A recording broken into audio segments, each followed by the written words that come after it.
شخص کو اللہ چاہتا ہے کہ ہدایت بخشے اس کا سینہ اسلام کے لیے کھول دیتا ہے، اور جسے چاہتا ہے کہ گمراہ کرے اس کا سینہ تنگ اور گھٹا ہوا کر دیتا ہے، گویا وہ آسمان پر چڑھ رہا ہے۔ اس طرح اللہ اور اس کے فرشتے اس پیغمبر صلی اللہ علیہ وآلہ وسلم پر درود بھیجتے ہیں۔ مومنو تم بھی ان پر درود بھیجو اور خوب سلام بھیجا کرو۔ اور اسی کے پاس غیب کی کنجیاں ہیں جن کو اس کے سوا کوئی نہیں جانتا، اور اسے جنگلوں اور دریاؤں کی سب چیزوں کا علم ہے، اور کوئی پتا نہیں جھڑتا مگر وہ اس کو جانتا ہے،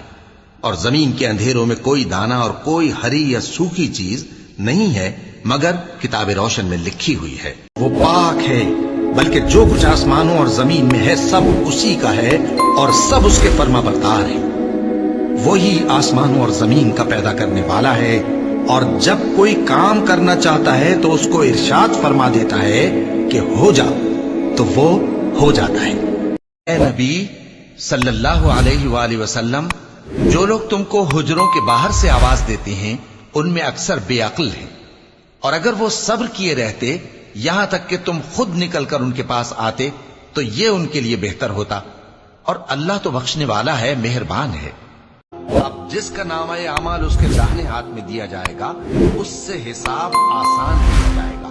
اور وہ اپنے گھر والوں میں خوش خوش واپس آئے گا، اور جس کا نامہ اعمال اس کی پیٹھ کے پیچھے سے دیا جائے گا تو وہ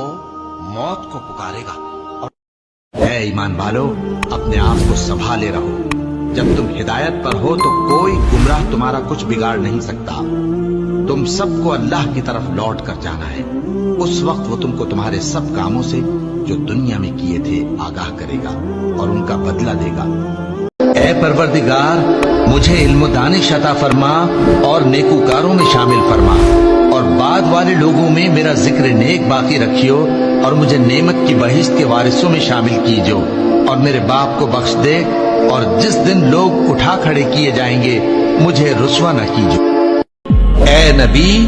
صلی اللہ علیہ وآلہ وسلم،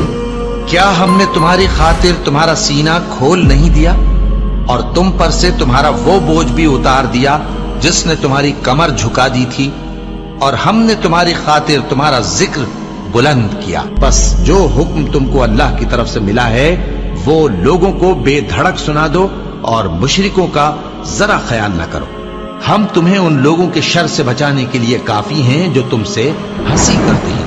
جو اللہ کے ساتھ کوئی اور معبود قرار دیتے ہیں، سو ان قریب ان کو ان باتوں کا انجام معلوم ہو جائے گا، اور ہم جانتے ہیں کہ ان کی باتوں سے تمہارا دل تنگ ہوتا ہے، تو تم اپنے پروردگار کی تسبیح کہتے اور اس کی خوبیاں بیان کرتے رہو، اور سجدہ کرنے والوں میں سے ہو جاؤ۔ اور ان میں بعض ایسے ہیں جو پیغمبر کو ایذا دیتے ہیں اور کہتے ہیں کہ یہ شخص نرا کان ہے۔ ان سے کہہ دو کہ وہ کان ہے تو تمہاری بھلائی کے لیے، وہ اللہ کا اور مومنوں کی بات کا یقین رکھتا ہے، اور جو لوگ تم میں ایمان لائے ہیں ان کے لیے رحمت ہے، اور جو لوگ اللہ کے رسول کو رنج پہنچاتے ہیں ان کے لیے عذاب علیم تیار ہے۔ جو لوگ اللہ اور اس کے رسول صلی اللہ علیہ وآلہ وسلم کی مخالفت کرتے ہیں وہ نہایت ذلیل ہوں گے۔ اللہ نے یہ بات لکھ دی ہے کہ میں اور میرے پیغمبر ضرور غالب رہیں گے، بے شک اللہ زور آور ہے، صاحب اقتدار ہے۔ تو ایسا خیال نہ کرنا کہ اللہ نے جو اپنے پیغمبروں سے وعدہ کیا ہے وہ اس کے خلاف کرے گا، بے شک اللہ زبردست ہے، بدلہ لینے والا ہے۔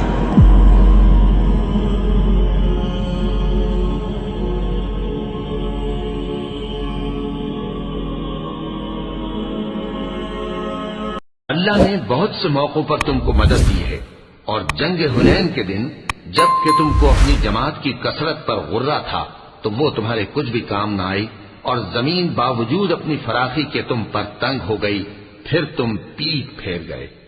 پھر اللہ نے اپنے پیغمبر پر اور مومنوں پر اپنی طرف سے تسکین نازل فرمائی، اور تمہاری مدد کو فرشتوں کے لشکر جو تمہیں نظر نہیں آتے تھے آسمان سے اتارے، اور کافروں کو عذاب دیا، اور کفر کرنے والوں کی یہی سزا ہے۔ پھر اللہ اس کے بعد جس پر چاہے مہربانی سے توجہ فرمائے، اور اللہ بخشنے والا ہے، مہربان ہے۔ اللہ ہی کو قیامت کا علم ہے، اور وہی مے برساتا ہے، اور وہی حاملہ کے پیٹ کی چیزوں کو جانتا ہے۔ اور کوئی شخص نہیں جانتا کہ وہ کل کیا کام کرے گا، اور کوئی شخص نہیں جانتا کہ کس سرزمین میں اسے موت آئے گی۔ بے شک اللہ ہی جاننے والا ہے اور خبردار ہے۔ وہی تو ہے جو تم کو ڈرانے اور امید دلانے کے لیے بجلی دکھاتا اور بھاری بھاری بادل پیدا کرتا ہے، اور رعد اور فرشتے سب اس کے خوف سے اس کی تسبیح و تحمید کرتے رہتے ہیں۔ اور وہی بجلیاں بھیجتا ہے، پھر جس پر چاہتا ہے گرا بھی دیتا ہے، جبکہ وہ اللہ کے بارے میں جھگڑتی ہیں، اور وہ بڑی قوت والا ہے۔ اور جب انسان کو تکلیف پہنچتی ہے تو لیٹا اور بیٹھا اور کھڑا ہر حال میں ہمیں پکارتا ہے، پھر جب ہم اس تکلیف کو اس سے دور کر دیتے ہیں تو بے لحاظ ہو جاتا اور اس طرح گزر جاتا ہے کہ گویا کسی تکلیف کے پہنچنے پر ہمیں کبھی پکارا ہی نہ تھا۔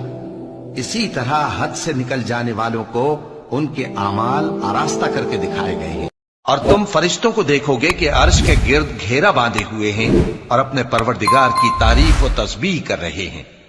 اور ان میں انصاف کے ساتھ فیصلہ کر دیا جائے گا، اور کہا جائے گا کہ ہر طرح کی تعریف اللہ ہی کے لیے ہے جو تمام جہانوں کا۔ اور جب ان لوگوں سے کہا جاتا ہے کہ جو کتاب اللہ نے نازل فرمائی ہے اس کی طرف اور پیغمبر کی طرف رجوع کرو، تو کہتے ہیں کہ جس طریق پر ہم نے اپنے باپ دادا کو پایا ہے وہی ہمیں کافی ہے۔ بھلا اگر ان کے باپ دادا نہ تو کچھ جانتے ہوں اور نہ سیدھے رستے پر ہوں تب بھی۔ یہ بھی کہا کہ اے قوم، یہ اللہ کی اونٹنی تمہارے لیے ایک نشانی یعنی معجزہ ہے، تو اس کو چھوڑ دو کہ اللہ کی زمین میں جہاں چاہے چرتی پھرے، اور اس کو کسی طرح کی تکلیف نہ دینا ورنہ تمہیں جلد عذاب آ پکڑے گا۔